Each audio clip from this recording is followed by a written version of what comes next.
Bienvenidos a otro estudio de Diáspora Yeshiva en Bogotá. Vamos a continuar Pirkei Avot, capítulo 5, Mishnah número 5. Y dice la Mishnah: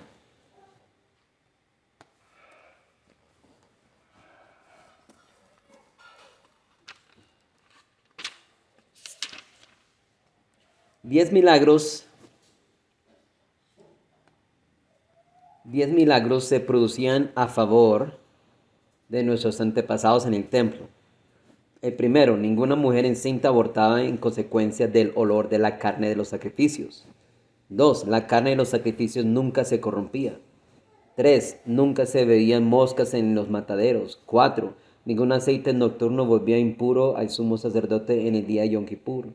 La lluvia nunca apagaba el fuego de los maderos colocados en el altar. El viento no conseguía nunca dispersar la columna de humo que salía del altar. Nunca se encontraba ningún defecto en la ofrenda del Homer.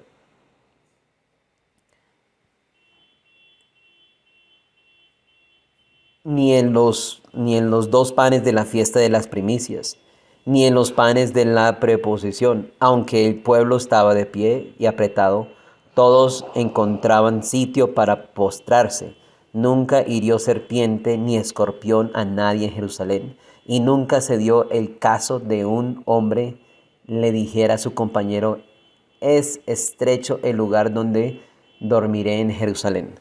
Bueno, entonces esos milagros sucedían. Claro, hoy en día anhelamos estos tiempos y vendrán en los tiempos, claro, de Mashiach.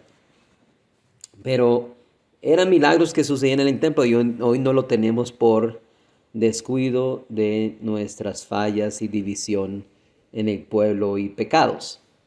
Entonces vamos a tocar una por una. Algunas las voy a explicar en detalle, otras solamente por encima. Bueno, entonces tenemos la primera. Bueno, primero para entender, esto es en los tiempos del templo, ¿ok? Y la presencia, la Shejina estaba presente. Y por eso podían pasar todos esos milagros. Y dice: ninguna mujer encinta, primero, ninguna mujer encinta abortaba a consecuencia del olor de la carne en los sacrificios. Ok.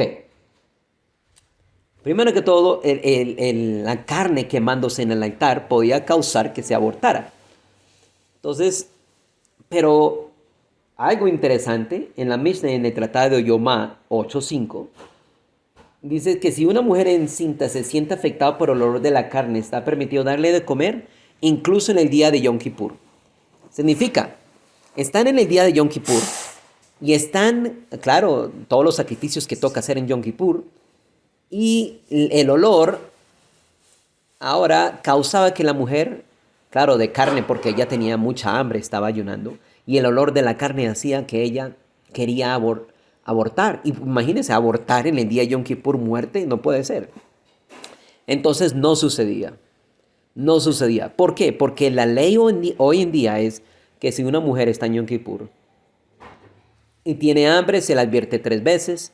Pero si huele de pronto un asadero por allá, está, no sé, en Yom Kippur, pero debería estar viviendo de pronto en Colombia, y huele esa carne y le causa mareos, vómito, no vamos a causar que aborte. Entonces se le permite que coma, ¿sí? Incluso si no hay carne kasher, se permite hasta a ella, en este caso, comer un pedacito de carne no kasher para que no aborte. Me hago entender, esa es la ley hoy en día. Pero en el templo no sucedía eso, no es como, coma. No comía.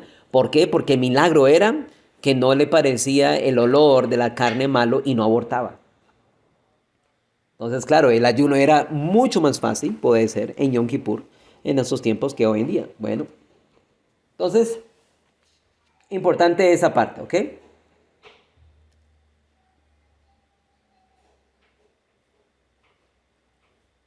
Cuando una mujer entraba en el patio del templo para pedir a Hashem que la ayudara en difícil momento del parto, ¿sí? En Yom Kippur, entonces es claro, la carne se impregnaba ahí y pues tú sabes que es un mandamiento, ¿ok? Es salvar la vida de alguien. Segundo milagro, citado por nuestros sabios acá, en la Mishnah, dice: la carne en los sacrificios nunca se corrompía. Entonces, esto es de admirar, claro, el milagro. Entonces, tantos días de plazo de consumo, eran 2 días, los que veían realizarse semejante prodigio en una parte de un animal que había sido designado como corbán. Entonces, la elección debía sacar para sí mismo, para su propio cuerpo. En efecto, nuestros sabios decían que los despojos mortales de un tzadik no se corrompían, como dice el salmista, dice en Salmos, mi cuerpo mismo descansará con toda seguridad. ¿Qué está diciendo? Que aquí la carne y los sacrificios nunca se dañaba. Tanto tiempo que tocaba la carne estar dispuesta ahí para que se dañara, no se dañaba. Si pasaba 1 o 2 días, no se dañaba. Claro, estamos hablando afuera, no en frío, helado, Canadá, Bogotá, no, estamos hablando en tierra caliente. Y que no se dañe la carne, bien, porque la carne pertenecía a quién, a los sacerdotes. Bueno, y también para las fiestas, ¿no? Para la misma fiesta, después para comer, etcétera, Rosh Hashanah también. Imagínense, en todas las fiestas. Digamos, nunca se veían moscas en los mataderos del templo. ¿Ok? ¿Por qué es importante eso que no vea moscas? A pesar del olor que había de sangre, de carne y de estiércol. ¿Sí? Ningún insecto lo afectaba. Imagínense un insecto morir ahí en la carne y después ofrecerlo en el altar a Hashem. Claro, está ofreciendo la carne y de repente el mosco está ahí y el mosco se quema también en el altar, ya que está prohibido quemar uno de esos moscos o una mosca ahí con las grasas y los cebos y la carne que se ofrecía en el altar. Entonces, sorry, no había. ¿Por qué? Porque la carne no se dañaba. Entonces, eso era uno de los milagros que sucedía. Entonces, pues claro, ninguna impureza en la mosca a través de estar en la carne así afectaba la carne y se podía ofrecer la ofrenda de sacrificio a Hashem ah, literalmente pura.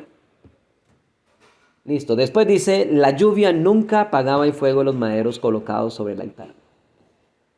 La lluvia, o sea, incluso bajo del cielo, consumiéndose los sacrificios en el altar.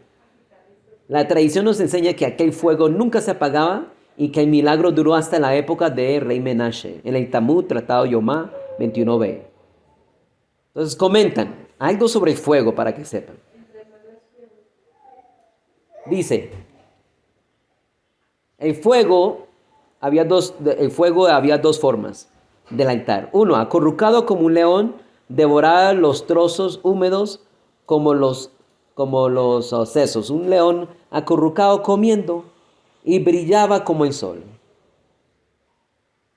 ¿Ok? Entonces tenemos esto cuando el sacrificio era aceptado, ¿sí? Entonces se veía esa imagen en el fuego. Claro, es otro milagro, ¿no? Que sucedía. Y había pues una mala imagen, ¿sí? Cuando los sacrificios no se mencionan, no lo mencionamos, pero cuando los sacrificios no eran aceptados. Claro, de una vez se cambiaban el corazón de las personas para que el sacrificio sí fuera aceptado correctamente. Como dice en Cantar de Cantares 8:7, torrentes de agua no podrán apagar el amor que siente Israel por Hashem, ríos enteros no podrán apagarla. O sea, ¿qué aprendemos aquí? Entonces, el altar siempre sacrificio a Hashem se tiene que arder. Solamente usted, su corazón, no importa nada lo puede apagar. Ni más adelante como dice el viento, ni la lluvia. Significa que son momentos difíciles de la vida, no deberían apagar el fuego, su pensamiento, su rectitud, recordando siempre la columna de humo que se alzaba hacia el cielo y manteniendo el entusiasmo, el ánimo, el cumplimiento de nuestra tarea, ¿sí? Debe ser bastante grande para que los torrentes de agua no puedan apagarlos. O para que los vientos tampoco los puedan arrastrar ese humo. Era directo el humo. El humo no se corría. Aunque haya viento, el humo del altar, la ofrenda, iba directamente al cielo. ¿Ok? Sigamos acá. Dice también.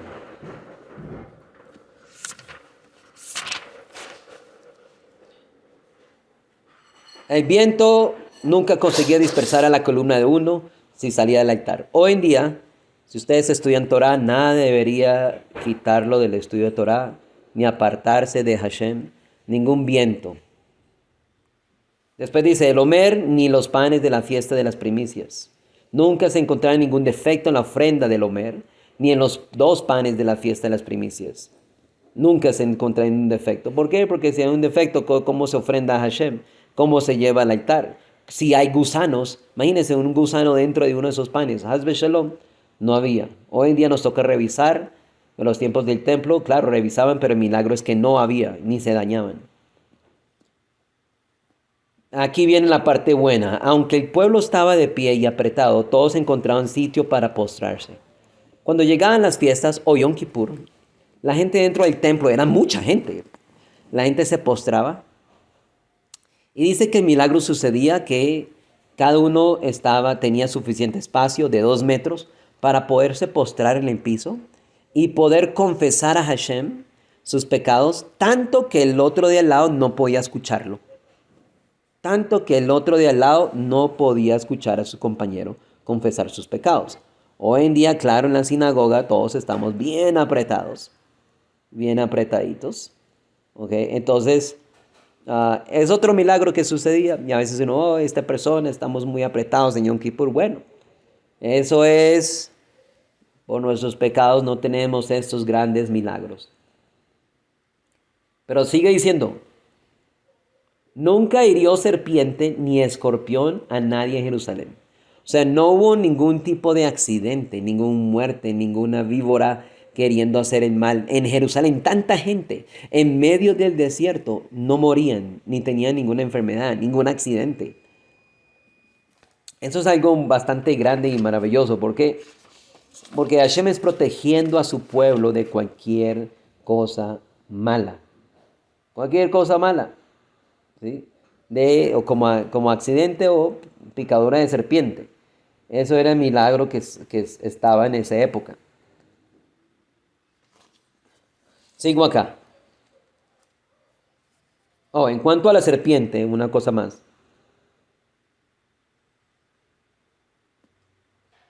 Dice el Salmista 125:2. Como las montañas están alrededor de Jerusalén, así rodea Hashem a su pueblo desde ahora y para siempre.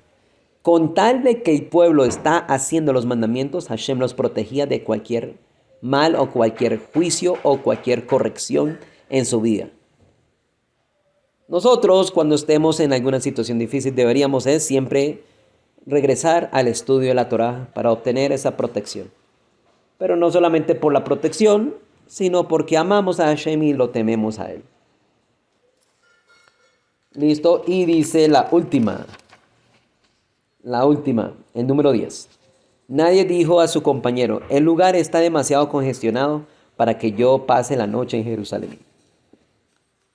Entonces no era tanta gente, imagínense tanta gente de todo Israel yendo a Jerusalén. No estamos hablando del templo, estamos hablando ya de Jerusalén. Y nadie podía decir, bueno, esto está, ¿sabes qué? No quiero dormir aquí, no hay espacio. No, siempre había espacio. Ese era el milagro, tanta gente en un lugar y siempre cabían todos. Así era tanto el milagro.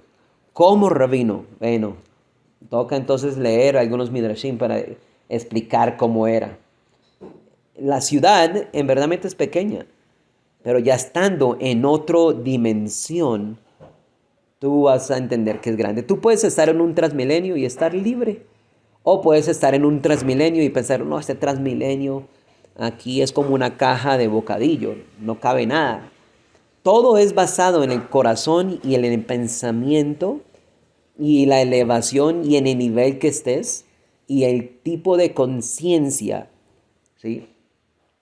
Entonces, no era tanto en lo físico lo que yo estudiaba, sino era en la elevación mental, que no se sentían apretados, que la mentalidad de ellos se elevaba a otra conciencia, donde ahí en ese lugar sí había suficiente espacio. Pero nuestros sabios en esta Mishnah dicen que esta última, hablando de que nunca se dio caso de que el hombre dijera a su compañero está estrecho el lugar en Jerusalén, es un pasaje sacado de Isaías. ¿Ok? Y está refiriéndose a los tiempos de Mashiach. Los tiempos de Mashiach. ¿Ok? Los tiempos predichos para los tiempos mesiánicos. Pero esta solaridad ya existía en la época del templo. Puesto que según nuestra Mishnah, nadie se hubiera ocurrido entonces quejarse a su compañero del alojamiento muy pequeño para dos familias. Entonces, ya sucedía en el templo, pero Ishayahu se refería más que todo al mundo venidero. Mundo venidero, ¿por qué? Porque imagínense todas las personas en el mundo, no solamente en Jerusalén, en Israel. Ahora todas las personas en el mundo van a ir a Jerusalén y decir, este lugar es bastante grande, no es pequeño. ¿Cómo uno va a decir eso? Si usted quiere ese milagro, toca pues llegar a ese momento de milagro y poderlo experimentar. ¿Cómo? A través, pues claro, los mandamientos, a través de seguir a Hashem fiel, siempre haciendo teshuvah, regresando a Hakadosh Baruj Hu, en lo que Él tiene para nosotros. Con eso hemos terminado esta Mishnah. Hazagu Baruch.